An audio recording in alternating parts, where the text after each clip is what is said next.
అయితే జనమంతా ఇప్పుడిప్పుడే కరోనా నుంచి ఊపిరి పీల్చుకుంటున్న వేళ షాకింగ్ న్యూస్ అయితే మనకి కనిపిస్తోంది. కొత్త స్ట్రెయిన్ తో జనంలో గుబులైతే రేగుతోంది. భారత్లోకి ఒమిక్రాన్ వేరియంట్ ప్రవేశించిందని తెలుస్తోంది. బెంగళూరులోనే 2 ఒమిక్రాన్ కేసులు అయితే నమోదయ్యాయి. ఒమిక్రాన్ కేసులను కేంద్ర ఆరోగ్య శాఖ ఇప్పటికే ధృవీకరించింది. 46, 66 ఏళ్ల వ్యక్తుల్లో ఒమిక్రాన్ వేరియంట్ను గుర్తించడం అయితే జరిగింది. అయితే ఈ ఇద్దరి కారణంగా 13 ప్రైమరీ, 205 సెకండరీ కాంటాక్ట్స్ కూడా మనకు కనిపిస్తున్నాయి. మరి దీని వలన సంక్రమణ ఎంత వేగంగా ఉందో తెలుస్తోందని వైద్యులు అయితే చెప్తున్నారు. సౌత్ ఆఫ్రికా నుంచి వచ్చిన ఇద్దరికి ఒమిక్రాన్ సోకింది. ఒమిక్రాన్ వేరియంట్ దేశాల జాబితాలోకి ఇప్పుడు భారత్ కూడా చేరిపోయింది. ఒమిక్రాన్ తీవ్రతపై WHO పరిశోధనలు చేస్తోందని లవ్ అగర్వాల్ తెలిపారు. కొన్ని దేశాల్లో వ్యాక్సినేషన్ను నిర్లక్ష్యం చేశారు, దానివల్ల ఇదంతా అంటూ లవ్ అగర్వాల్ చెప్పారు. కోవిడ్ అంతమైపోయింది అనే ఉదాసీనతను ప్రతి ఒక్కరూ వీడనాడాలి అని లవ్ అగర్వాల్ అంటున్నారు. కొత్త వేరియంట్లపై మాత్రం అప్రమత్తంగా ఉన్నామని చెప్తున్నారు. దేశవ్యాప్తంగా మొత్తంగా మనం చూసుకుంటే ఇప్పటి వరకు 49% మందికి 2 డోసులు టీకా పూర్తయింది. మొత్తంగా 18 జిల్లాల్లో కోవిడ్ పాజిటివిటీ రేటు మనం చూసుకుంటే ఒక 5 నుంచి 10% వరకు కనిపిస్తోంది. తప్పనిసరిగా అందరూ 2 డోసుల వ్యాక్సిన్ తీసుకోవాల్సిందని చెప్తున్నారు. మళ్ళీ ప్రపంచవ్యాప్తంగా కరోనా కేసులు అయితే పెరుగుతూ వస్తున్నాయి. 70% యూరోప్లోనే నమోదవుతున్నాయి. యూరోప్లో గత వారం 2.75 లక్షల కొత్త కేసులు అయితే నమోదయ్యాయి. భారత్ సహా దక్షిణాసియా దేశాల్లో తక్కువ కేసులు అయితే నమోదయ్యాయి. మాస్క్ ధరించడం, అలాగే శానిటైజేషన్, ఇంకా భౌతిక దూరాన్ని మాత్రం ఖచ్చితంగా పాటించాల్సిందే అంటూ తెలంగాణ ప్రభుత్వం ఒక కీలక నిర్ణయం అయితే తీసుకుంది. అయితే కేంద్రం ఇంకొక వైపు చెప్తోంది, ఆందోళన పానిక్ అవ్వాల్సిన పని అయితే లేదు, కానీ జాగ్రత్తలు మాత్రం తప్పమంటూ హితో చెప్తోంది. జీనోమ్ సీక్వెన్సింగ్ కోసం దేశవ్యాప్తంగా 37 ప్రయోగశాలలు అయితే మనకున్నాయి. మరి ప్రపంచవ్యాప్తంగా ఇప్పటికే 29 దేశాలకు ఒమిక్రాన్ వ్యాప్తి చెందినట్లు తెలుస్తోంది. అన్నింటికంటే ముఖ్యంగా మనం మరొకసారి తెలుసుకోవాల్సిన విషయం ఏంటంటే, ఒమిక్రాన్ బారిన పడుతున్న వారిలో ఎక్కువగా యువతే కనిపిస్తోంది. అయితే మరి ఒమిక్రాన్ తీవ్రత ఏ విధంగా ఉంటుందో మాత్రం ఇప్పటికిప్పుడు చెప్పడం కష్టమని ఎక్స్పర్ట్స్ అంటున్నారు. యువతలో వ్యాధి నిరోధక శక్తి ఎక్కువ కావడంతో తెలియని వ్యాధి తీవ్రత అయితే మనకు అంతగా పెద్దగా బయటకైతే తెలియట్లేదు. మరి ఒమిక్రాన్ సోకిన వ్యక్తుల్లో రోగ నిరోధక శక్తి మాత్రం తగ్గుతోందని వైద్యులు చెప్తున్నాడు. కోవిడ్ వ్యాక్సిన్ తీసుకున్న వారికి ఒమిక్రాన్ నుంచి రక్షణ మాత్రం కనిపిస్తుంది. కానీ ఇప్పుడైతే మాస్క్ ధరించుకోకపోతే 1000 రూపాయల జరిమానా కూడా విధిస్తున్నారు. రాబోయే 2 నెలలు మాత్రం అత్యంత కీలకమని డిహెచ్ శ్రీనివాసరావు అంటున్నారు. ప్రజలు అప్రమత్తంగా ఉండాలని శ్రీనివాస్ గారు మరొకసారి వెల్లడించారు. మాస్క్లే వ్యాక్సిన్లా పనిచేస్తాయని ఆయన అంటున్నారు. విదేశాల నుంచి వచ్చిన వారికి చేసిన పరీక్షల్లో ఒకరికి పాజిటివ్ అయితే కనిపించింది. ఆ బాధితుడికి టిమ్స్లో చికిత్స చేస్తున్నారు.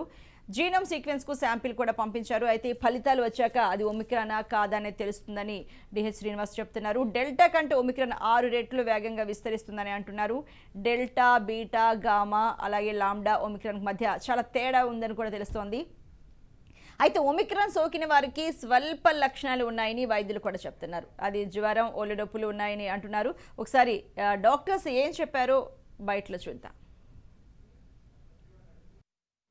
इसके साथ ही इंसाकॉक का एक नेटवर्क हमारे देश में बनाया था, जिसके तहत 37 लैब में हम लोग वेरिएंट डिटेक्ट कर रहे हैं।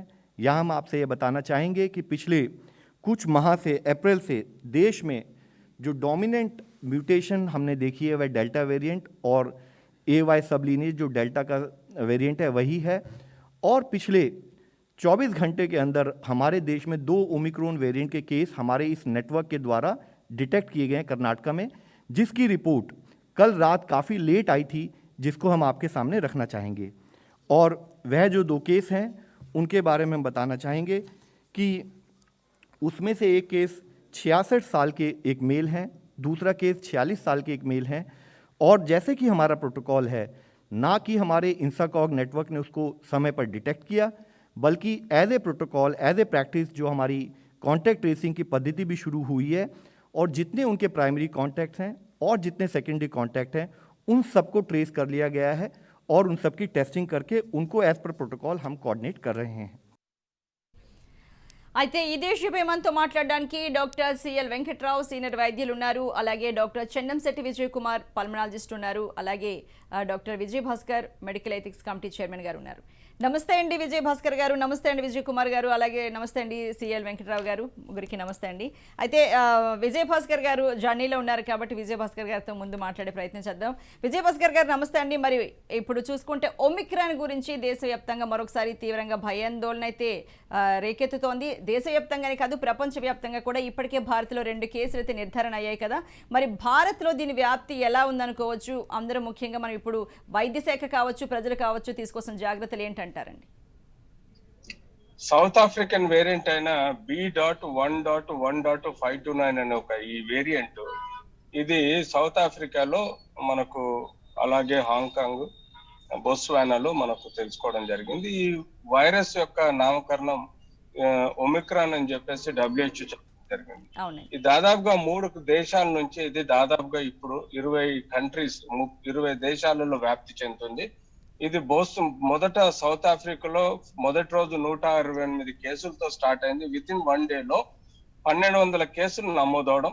దీనిలో ఎక్కువ శాతం మనం సౌత్ ఆఫ్రికాలో HIV patients, immune compromised patients ఎక్కువ శాతం ఉంటారు కాబట్టి వాళ్ళలో క్రోనిక్ ఇన్ఫెక్షన్స్ వస్తుంటాయి. వాళ్ళను యూజువల్ గా క్లినికల్ సిమ్టమ్స్ సింపుల్ గా ఉన్న సైన్ సిమ్టమ్స్ సింపుల్ గా ఉన్న వాళ్ళు జీన్ సీక్వెన్స్ చేసినప్పుడు బయటపడ్డ ఈ B.1.1.529 అనే ఒక వేరియంట్ ని బయటపడడం జరిగింది. ఈ వేరియంట్ వ్యాప్తి సూపర్ స్ప్రెడర్ గా తెలుసుకోవాల్సిన అవసరం ఎందుకు వచ్చిందంటే, Covid delta variant 2 times super spreader గా విరులెంట్ గా ఉంటే. డాక్టర్ గారు చెప్పండి.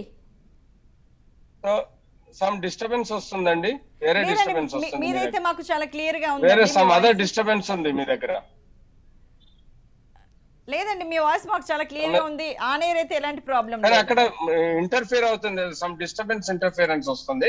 పర్లేదండి. సో ఇది సూపర్ స్ప్రెడర్ గా 10 times higher than 50 mutations genome లో ఉంటే 32 స్పైక్ ప్రోటీన్ మ్యూటేషన్స్ ఉన్నాయి. ఈ 32 స్పైక్ ప్రోటీన్ మ్యూటేషన్స్ అన్నది చాలా పరిగణలోకి తీసుకోవాలి. ఎందుకంటే అవి విరులెంట్ గా, వైలెంట్ గా హ్యూమన్ సెల్ మీద యాక్టివేట్ అవుతున్నాయి. దీనికి ఇంకొక విషయం ఏంటంటే, ఇది ఇమ్యూన్ ఎస్కేప్ వేరియంట్ గా కూడా నామకరణం చేశారు, చెప్పడం జరుగుతుంది. అంతేకాకుండా ఇది వేరియంట్ ఆఫ్ కన్సర్న్ గా కూడా చెప్పడం జరుగుతుంది. సో మనం ఇప్పుడు ధర్మిలా ఇలాంటి విరులెంట్ వేరియంట్ ఎప్పుడైతే మనం కొత్తగా చూడడం జరుగుతుందో, దీని యొక్క ఇంపార్టెన్స్ స్ప్రెడింగ్ మనం పరిగణలోకి తీసుకొని దేశాలు ప్రతిరోజు, అంటే గత 3 రోజులుగా మనం చూస్తున్నాము, ఒక దేశం నుంచి 3 దేశాలు, 3 దేశం నుంచి వాళ్ళు 20-21 దేశాలకు వ్యాప్తి చెందడం. అందులో మన ఇండియాలో బెంగళూరులో, ముంబైలో 3 కేసెస్ ఏవైతే ఉన్నాయో జీన్ సీక్వెన్స్ లో 2 కన్ఫర్మ్ అయినాయి, ఇంకొకటి కన్ఫర్మ్ కావాల్సింది ఉంది. ఏదేమైనా క్లినికల్ సిమ్టమ్స్ పెద్దగా తేడా లేదండి, ఎక్సెప్ట్ బేసిక్ ఫ్లూ సిమ్టమ్స్ లాగే వచ్చినా ఇందులో టైర్డ్నెస్ ఎక్కువ కనబడడం అనేది ఒకటి మనం చూడొచ్చు. టిపికల్ సిమ్టమ్స్ అంతకు మించి ఏం లేవు. ఓవరాల్ గా దీనికి ఉన్న యాంటీడోట్. ఓకే అండి డాక్టర్ గారు, మీదైతే మ్యూట్ లోకి వెళ్ళింది. అలాగే వ్యాక్సిన్ కూడా సమృద్ధిగా హెల్ప్ చేస్తుందా లేదా? కోవిషీల్డ్, కోవాక్సిన్ చెప్పడం ప్రకారం మాత్రం ఇప్పుడు ఈ ఉన్న యాంటీబాడీస్ సమృద్ధిగా ఈ కొత్త వేరియంట్ ని ఎదుర్కోగలుగుతుందని చెప్పడం జరుగుతుంది. కాబట్టి దీని మీద ఇంకా ఫర్దర్ క్లినికల్ సిమ్టమ్స్ ఏమొస్తాయి, ఇది ఎంతవరకు వ్యాప్తి చెందుతుంది, ఇది 3rd వేవ్ ఇండియాలో సృష్టిస్తుందా లేదా చెప్పడానికి ఇంకొక వారం 10 రోజులు టైం పడుతుంది. కాబట్టి అప్పటి వరకు ధైర్యంగా ఉండాలి, అప్రమత్తంగా ఉండాలి, భయపడాల్సిన అవసరం లేదు. బేసిక్ కేర్ ఏదైతే తీసుకోవాల్సింది ఉంటుందో, mask, face shield, physical distance, sanitization అవి తీసుకోండి. ₹3, ₹5 మాస్క్ ముక్కు నోరును ప్రొటెక్ట్ చేసుకుంటే మీకు ఎలాంటి వేరియంట్ వచ్చినా ప్రమాదం లేదు. వ్యాక్సిన్ వేసుకున్న వాళ్ళలో ఈ వేరియంట్ వచ్చినా కూడా కాంప్లికేషన్స్ కానీ డెత్ రేట్ లేదు. కాబట్టి డాక్టర్ గారు, ఎవరికి వాళ్ళు ఎలాంటి వైరస్ నుంచి అని ఎవరికి వాళ్ళు స్వీయ రక్షణ పాటిస్తే ఎలాంటి వైరస్ కూడా ఏమీ చేయలేదని మీరు చెప్తున్నారు. రక్షణ అన్నది ఎవరికి వాళ్ళు ముందుగానే జాగ్రత్తలు పాటించాలంటున్నారు. అయితే మరి డాక్టర్ సివిఎల్ వెంకటరావు గారు, మరి మీరైతే ఏం చెప్తారండి? ఇది డెల్టా కంటే ఒమిక్రాన్ 6 రెట్లు వేగంగా విస్తరిస్తుంది అంటున్నారు. మరి మీరు ఇంతకు ముందైతే చాలా వరకు సోషల్ మీడియాలో మీరు కరోనాకు సంబంధించి అసలు హాస్పిటల్కి వెళ్ళాల్సిన అవసరం లేదు, ఇంత తగ్గిపోతేనే అంటే ఎవరికన్నా సరే 96 లోపు పడిపోతేనే వెళ్ళాలి, లేకపోతే అవసరం లేదు SpO2 అంటూ మీరు చాలా సందర్భాల్లో చెప్పడం కూడా జరిగింది. మరి మీరు ఇప్పుడైతే ఒమిక్రాన్ గురించి అయితే మీరేం చెప్తారండి? ఇప్పుడు ఒమిక్రాన్ 29 దేశాలలో 373 మందికి సోకింది. వాళ్ళకి అందరికీ కూడా చాలా స్వల్పమైన లక్షణాలు. సౌత్ ఆఫ్రికాలో ఉండే డాక్టర్లు ఇచ్చిన సమాచారం ఏంటంటే కోవిడ్ లక్షణాలు ఉన్నాయి, అయితే వాళ్ళ దగ్గర దాదాపు 200 కేసులు వస్తే వాళ్ళకి రుచి వాసన పోవటం అనేది ఇంతవరకు గమనించలేదని చెప్పారు. తర్వాత ఇంకోటి విశేషం ఏంటంటే వాళ్ళు ఇచ్చిన అనుభవం, ఇది చికెన్ గున్యా లాగా నీరసం, ఒళ్ళు నొప్పులు, కీళ్ళ నొప్పులు, నడువు నొప్పి చికెన్ గున్యాని పోలిన విధంగా ఉంది కనుక అది కూడా మీరందరూ కూడా గుర్తించండి అని చెప్పి సౌత్ ఆఫ్రికాలో ఉండే డాక్టర్లు సమాచారం ఇచ్చారు. ఇప్పటి వరకు ఆక్సిజన్ పడిపోయిందని కానీ, తీవ్రమైన లక్షణాలు వచ్చినాయని కానీ, వెంటిలేటర్ మీదకి వెళ్ళారని కానీ, మరి మరణానికి దగ్గరలో ఉన్నారని కానీ, మృత్యువుతో పోరాటం చేస్తున్నారని ఎక్కడా కూడా ఎటువంటి సమాచారము లేదు. ఇవన్నీ కూడా డెల్టాలో ఉండే లక్షణాలే ఉన్నాయి. అప్పట్లో డెల్టానే రెట్టింపు వేగంతో వెళ్తుందని, ఈ వేగాన్ని వైద్య పరిభాషలో శాస్త్రజ్ఞులు RO అంటారు. RO డెల్టాకి 1.5 ఉంటే దీనికి 6 రెట్లు ఉంది.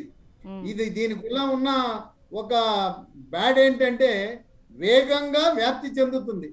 మొదటి వేవ్ లో ఇంట్లో ఒకరికి వస్తే మిగతా వాళ్ళకి రాలా, రెండో వేవ్ లో ఇంట్లో ఒకరికి వస్తే మొత్తం ఇంట్లో వాళ్ళందరికీ సోకింది. ఇప్పుడు ఈ 6 రెట్లు పెరిగితే ఒక ఇంట్లో వస్తే ఎదురింటి వాళ్ళు, పక్కింటి వాళ్ళు, ఆ గేరి సందు, ఆ బజారు మొత్తం వ్యాప్తి చెందే అవకాశం ఉంది. గ్రామంలో సమీపంలో ఉన్న ఇళ్ళందరికీ వ్యాప్తి చెందే అవకాశం ఉంది. వేగంగా వ్యాప్తి చెందడం మినహాయించి అవే టెస్ట్లు, అవే మందులు, తర్వాత మోనోక్లోనల్ యాంటీబాడీస్ అని వచ్చినాయి. మనకు రెండో వేవ్ పడేది లేదు. నవంబర్ 2020 రోజునే ఆనాటి అమెరికా అధ్యక్షుడు ట్రంప్కి మోనోక్లోనల్ యాంటీబాడీ RT-PCR పాజిటివ్ రాగానే ఇచ్చారు. అసలు లక్షణాలు లేకుండా పోయినాయి. ఈ రోజున RT-PCR పాజిటివ్ రాగానే మోనోక్లోనల్ యాంటీబాడీ అనే ఇంజెక్షన్ ఎక్కించుకుంటే తదుపరి లక్షణాలు రావు, మరణాలు ఉండవు. అది ఒమిక్రాన్ కూడా సేమ్, అది ఒమిక్రాన్ కూడా పనిచేస్తుంది అంటారా డాక్టర్ గారు మీరు ఇప్పుడు చెప్పిన ఇంజెక్షన్? ఒమిక్రాన్ కూడా పనిచేస్తుంది. మోనోక్లోనల్ యాంటీబాడీ అనేది మనకు రెండో వేవ్ ముగుస్తున్న సమయంలో ఇది విదేశాలలో తయారీ, దిగుమతి సిప్లా అనే కంపెనీ మనం దిగుమతి చేసుకున్నాం. అయితే ఇది మధ్యతరగతి, ఎక్కువ మధ్యతరగతి వాళ్ళకి అందుబాటులో ఉంది. ఒక్క ఇంజెక్షన్ 75,000 రూపాయలు. ఒక్క ఇంజెక్షన్ వేసుకోవాలి, హాస్పిటల్లో చేరవలసిన అవసరం లేదు, ఇంజెక్షన్ వేసుకుని ఇంటికి వచ్చేయచ్చు. మరి పేదవాళ్ళకి ప్రభుత్వము ఇవ్వదు, ఆరోగ్యశ్రీలో లేదు. ఆంధ్రప్రదేశ్లో ఆరోగ్యశ్రీలో ఉంది. ఇది కోవిడ్ అనేది ఆరోగ్యశ్రీలో చికిత్స అన్నారు. మరి పేదవాళ్ళ ప్రాణం కాపాడటానికి ఇది ప్రభుత్వము ఈ మోనోక్లోనల్ యాంటీబాడీ ఇచ్చేస్తే హాస్పిటల్లో చేరవలసిన అవసరం లేదు, మందుల ఖర్చు లేదు, ఆక్సిజన్ ఖర్చు లేదు, బెడ్లు అవసరం లేదు. అందుచేత ప్రభుత్వము అయితే ఏంది, పాజిటివ్ వచ్చిన వాళ్ళకి 200-300 మందికి పాజిటివ్ వస్తే మోనోక్లోనల్ యాంటీబాడీ ఇచ్చే విధంగా కేంద్ర ప్రభుత్వము, రాష్ట్ర ప్రభుత్వాలు పరిశీలించాలి. ఆ రోజున అనవసరంగా అవసరం లేని రెమిడిసివిర్ ఎక్కిచ్చారు. దానికి ఎక్కడా కూడా దానివల్ల ప్రయోజనం ఉంటుందని ఎక్కడా పరిశోధన లేవు. ఆయన పనికిరాని రెమిడిసివిర్ ఇచ్చే బదులు ఇప్పుడు ప్రభుత్వాలు మోనోక్లోనల్ యాంటీబాడీలు ఇవ్వాలి. ప్రభుత్వం కొనుగోలు చేస్తే 75,000 కాదు 30,000కే వాళ్ళకి అందుబాటులో వచ్చే అవకాశం ఉంది. ఆ విధంగా ప్రజల ప్రాణాలు కాపాడటానికి హాస్పిటల్కి వెళ్లకుండా మందులు అన్నీ వాళ్ళకి సేవ్ అవుతాయి, హాస్పిటల్ ఖర్చులు తగ్గుతాయి, ఆక్సిజన్ అవసరం ఉండదు, వెంటిలేటర్ అవసరం ఉండదు. కనుక హాస్పిటల్లో చేరితే గవర్నమెంట్ కూడా 2 లక్షలు ఖర్చు అవుతాయి. దాని బదులుగా బేరమాడి బల్క్ లో కొంటే 30,000కి 35,000కి మోనోక్లోనల్ యాంటీబాడీ వస్తుంది. దాన్ని ఆంధ్రప్రదేశ్ ముఖ్యమంత్రి, తెలంగాణ ముఖ్యమంత్రి గారు పరిశీలించాలని మీ ద్వారా రాజ్ న్యూస్ ద్వారా విజ్ఞప్తి చేస్తున్న ఒక మాజీ మెడికల్ కౌన్సిల్ ఆఫ్ ఇండియా సభ్యుడిగా గత సంవత్సరన్నర కాలంలో ఇంటి వద్దే 10,000 మంది రోగులకు చికిత్స చేసి హాస్పిటల్లో చేరవలసిన అవసరం లేకుండా పాజిటివ్ వచ్చినంత మాత్రం హాస్పిటల్లో చేరవలసిన అవసరం ఏమాత్రం లేదు. రైట్ అండి. ఓకే అండి. డాక్టర్ సిహెచ్ విజయ్ కుమార్ గారు, మరి ఒమిక్రాన్ గురించి అయితే మీరేం చెప్తారు? ఎందుకంటే ఇంతకు ముందు చూసుకుంటే డెల్టా, బీటా, గామా, లాంబ్డా వీటికి ఒమిక్రాన్కి మధ్య చాలా తేడా ఉంది అంటున్నారు. అలాగే ఒమిక్రాన్ సోకిన వారికి లక్షణాలు కూడా కరోనా నుంచి కొంచెం వేరుగా ఉంటున్నాయి, కానీ స్వల్ప లక్షణాలు కనిపిస్తున్నాయి అంటున్నారు. మరి ఒమిక్రాన్ గురించి మన భారతదేశంలో కావచ్చు, లేకపోతే మన రాష్ట్రంలో కావచ్చు, భయపడాల్సిన అవసరం ఎంతవరకు ఉందంటారు? ఎలాంటి జాగ్రత్తలు తీసుకుంటే బాగుంటుందని మీరు చెప్తారండి? అర్చన గారు, కొన్ని వెరీ ఇంపార్టెంట్ పాయింట్స్ విజయ్ గారు కానీ సిఎల్ వెంకట్రావు గారు కానీ తీసుకురావడం జరిగింది. ఫస్ట్ ఆఫ్ ఆల్, ఇందులో మనం అనుకున్నట్టుగా ఒక 50 మ్యూటేషన్స్, కొత్త మ్యూటేషన్స్ ఉంటే దానివల్ల దానిలో పర్టికులర్ గా N5014 అన్న మ్యూటేషన్ వల్ల ఏమవుతుందంటే వైరస్ ఒక్కసారి అలా తాకిందనుకోండి హ్యూమన్ సెల్ ని, గట్టిగా అతుక్కుపోయే అవకాశం ఉంటుంది అన్నమాట. దానివల్ల అది ఎక్కువ ఫాస్ట్ గా స్ప్రెడ్ అవుతున్నది అనేది మనకు ఈ రోజు వరకు ఉన్న ఇన్ఫర్మేషన్. అంటే గడిచిన 8 days లో మనకున్న ఇన్ఫర్మేషన్ ఇంతే.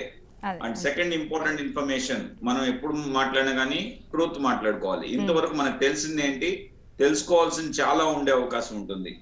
సో మనకు తెలిసింది ఏంటి, క్లియర్ పిక్చర్ మనకు ఉన్నది ఒకటే, ఇది ఎక్కువ మ్యూటేషన్స్ ఉన్నాయి, తొందరగా స్ప్రెడ్ అవుతుంది, అండ్ సివియర్ డిసీజ్ ఇప్పటి వరకు లేదు. ఈ 8 రోజుల్లో సివియర్ డిసీజ్ లేదు. లుకింగ్ అట్ మన కోవిడ్ ఫస్ట్ నుండి 2020 జనవరి నుండి చూసుకున్నట్లయితే ఫస్ట్ లో మనకి ఇన్ఫర్మేషన్ చాలా స్కేర్సిటీ ఉంది.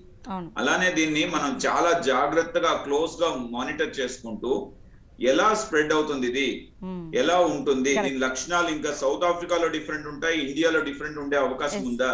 ఎందుకంటే అల్టిమేట్ గా సౌత్ ఆఫ్రికన్స్ ఎలా రెస్పాండ్ అవుతారో ఇండియన్స్ అదే మరి రెస్పాండ్ అవుతారనేసి మనం నమ్మకూడదు. మన ఇండియన్ పేషెంట్స్ ఎలా రెస్పాండ్ అవుతారని వెయిట్ అండ్ వాచ్ చేయాలన్నమాట, క్లోజ్ మానిటరింగ్ చేసుకోవాలి. కాకపోతే జనరల్ గా as a senior pulmonologist what I can tell is, ఒక వైరస్ అలా వేవ్స్ ద్వారా స్ప్రెడ్ అవుతున్నాడు. ఇప్పుడు జనరల్ గా ఎక్కువ మ్యూటేషన్స్ వచ్చినందుకు మనం కంగారు పడాల్సిన అవసరం లేదు. 50 మ్యూటేషన్స్ వచ్చేసి దాని వల్ల ఇది విరులెన్స్ ఎక్కువ ఉంటుంది, అంటే వ్యాధి తీవ్రత ఎక్కువ ఉంటుంది, దీని వల్ల చనిపోయేది ఎక్కువ ఉంటుంది అని అనుకోవడం మాత్రం భ్రమ అన్నమాట. మ్యూటేషన్స్ ఎక్కువైనప్పుడు ఆ విరులెన్స్, వైరస్ యొక్క విరులెన్స్ కూడా తగ్గే అవకాశం ఉంటుంది. సో అనేది గుర్తుపెట్టుకోవాలి. సో ఈ మ్యూటేషన్ ద్వారా ప్రాబబ్లీ ఇది మంచి వైరస్ గా మారిందేమో అని కూడా నేను హోప్ఫుల్ గా ఉన్నాను. అయితే ఫ్రాంక్, దీనికి ఇప్పుడున్న మోనోక్లోనల్ యాంటీబాడీస్ కానీ ఇప్పుడున్న వ్యాక్సినేషన్స్ కానీ పనిచేస్తాయి అని ఎక్కడ కూడా రీసెర్చ్ లో ఎక్కడ ఇంతవరకు తెలియడం లేదు. సో దాని మీద రీసెర్చ్ జరగాల్సిన అవసరం ఉంది. ప్రాబబ్లీ మనకి ఇంకో 15 days 1 month తెలిస్తే మనకు దాని మీద ట్రయల్స్ జరిగి దాన్ని బట్టి మనకు ఈ మోనోక్లోనల్ యాంటీబాడీస్ పనిచేస్తాయా లేదా మన ఇండియాలో ఇప్పుడున్న కోవాక్సిన్ అయితే కోవాక్సిన్ గానీ, కోవిషీల్డ్ గానీ, లేక స్పుట్నిక్ కానీ ఇవి మనకు ఎఫెక్టివ్ గా పనిచేస్తుందా, లేకపోతే ఇమ్యూన్ ఎస్కేప్ ఫినామినన్, అంటే ఈ వైరస్ ఆల్రెడీ ఇచ్చిన వ్యాక్సిన్ కానీ ఆల్రెడీ మనం ఇస్తున్న మోనోక్లోనల్ యాంటీబాడీ కానీ ఎస్కేప్ అయ్యి పేషెంట్ ని సిమ్టమ్స్ కి గురి చేస్తుందా అనేది కూడా only time has to tell అండి. ఇప్పటికప్పుడే మాత్రం ఎవ్వరు కూడా కన్క్లూజన్స్ తీసుకోవద్దండి. ఇంకొక ప్రాబ్లీ 2 to 3 weeks మనం క్లోజ్ గా మానిటర్ చేసి ఇండియన్ పేషెంట్స్ ఎలా రెస్పాండ్ అవుతారు, ఆఫ్రికన్ పేషెంట్స్ గురించి మనకు తెలుసు, పెద్ద ప్రాబ్లమ్స్ లేదు, బట్ ఇండియన్ పేషెంట్స్ ఎలా రెస్పాండ్ అవుతారని మాత్రం జాగ్రత్తగా చూసి దాన్ని బట్టి డెసిషన్స్ తీసుకోవాల్సిన అవసరం ఉంటుంది. 2, కోవిడ్ అప్రోప్రియేట్ బిహేవియర్ ఖచ్చితంగా పాటించాలి. ఈ రోజుల్లో మార్కెట్లలో చూసినా, బస్సుల్లో చూసినా, మెట్రోలో చూసినా, ఎక్కడ చూసినా గానీ సోషల్ డిస్టెన్సింగ్ లేదు. సో శానిటైజేషన్ వాడట్లేదు, తగ్గిపోయింది. సో మంచి మాస్క్ కూడా వేసుకోవట్లేదు, కరెక్ట్ పద్ధతిలో మాస్కులు వేసుకోవట్లేదు. కాబట్టి ఇవన్నీ గమనించి మన చేతిలో ఉన్న మంచి వ్యాక్సిన్ ప్రివెంటివ్ మెజర్ ఏంటంటే కోవిడ్ అప్రోప్రియేట్ బిహేవియర్. ఈ బిహేవియర్ మనం చక్కగా పాటించినట్లయితే ఖచ్చితంగా మనం కోవిడ్ బారిన పడకుండా ఉంటామండి. అదే డాక్టర్ గారు, ఒక పల్మనాలజిస్ట్ గా మీరు చెప్పండి. చెప్పారు నేను సేఫ్ ఉన్నానంటే తప్పకుండా మిగతా వాళ్ళు సేఫ్ ఉండే అవకాశం ఉంటుంది. ప్రతి ఒక్కరూ సేఫ్ ఉండాల్సిన అవసరం ఎంతైనా ఉంది అనేసి మన WHO హెడ్ ఈ మధ్య ట్వీట్ చేయడం జరిగిందండి. కరెక్ట్ అండి. అయితే ఒక పల్మనాలజిస్ట్గా మీరు చెప్పండి, మనం సెకండ్ వేవ్లో చూస్తే మాత్రం నిజానికి యూత్లో వ్యాధి నిరోధక శక్తి ఎక్కువగా ఉంటుంది అనుకుంటాం, కానీ మన సెకండ్ వేవ్లో 25 నుంచి 50 ఏళ్ల వయసు ఉన్న వాళ్ళే చాలా మంది మరణించడం జరిగింది. ఎందుకండి అలా జరిగింది? వాళ్ళకి మరి వ్యాధి నిరోధక శక్తి ఎక్కువ ఉంటుంది కదా. ఇంకొక ఇంపార్టెంట్ విషయం అండి, మనం హిస్టరీని ఎప్పుడు మర్చిపోకూడదు. సో హిస్టరీలో చూసినట్లయితే కూడా మన 1918 పాండమిక్ లో కూడా వేవ్స్ పెరిగే కొద్దికి తక్కువ అంటే చిన్న వయసు వాళ్ళకి ఎక్కువ ఎఫెక్ట్ అయ్యి చిన్న వయసు వాళ్ళని కోల్పోయే అవకాశం ఉంటుంది అనమాట. గుర్తుంచుకోవాల్సింది ఏంటంటే నా ఎక్స్పీరియన్స్ ప్రకారం, సో ఎల్డర్లీ ఏజ్, బాగా ఎక్కువ ఏజ్ ఉన్న వాళ్ళలో ఇమ్యూన్ రియాక్షన్, ఇమ్యూన్ రెస్పాన్స్ అన్నమాట చాలా తక్కువ ఉండే అవకాశం ఉంటుంది. దానివల్ల ఏమవుతున్నదంటే వాళ్ళకి సివియర్ ఇన్ఫ్లమేషన్ జరగట్లేదు, ఒంటిలో బ్లడ్ లో గానీ బాడీలో గానీ పుండు ఎక్కువ రావట్లేదు. దానివల్ల ఏమవుతుందంటే వాళ్ళు సేఫ్ అయిపోతున్నారు.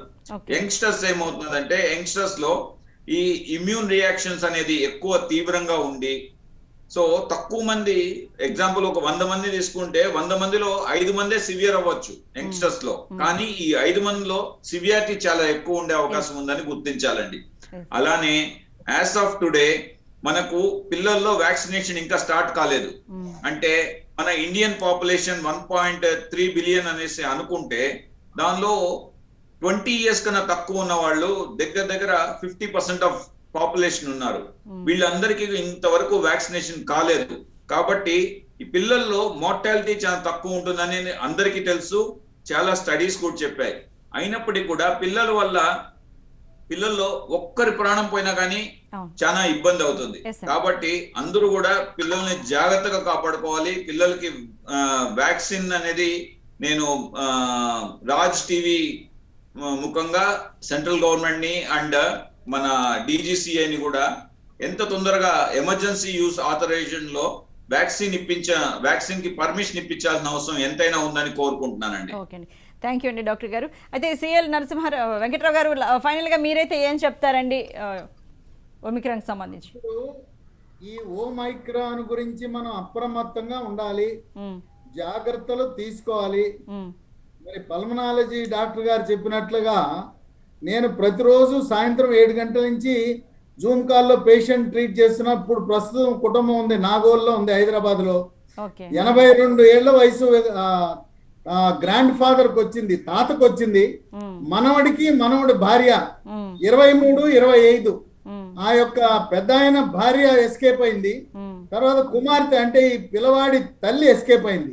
అంటే ఆ విధంగా ఈ రోజున కుర్రవాళ్ళు పబ్బులు క్లబ్బులు సినిమాలని వెళ్తే ఏదో మాకు రోగ నిరోధక శక్తి ఉంది, మాకు రాదు, మా తాతకు వస్తుంది, మా అమ్మకు వస్తుంది, అమ్మమ్మకు వస్తుందంటే అది కరెక్ట్ కాదు.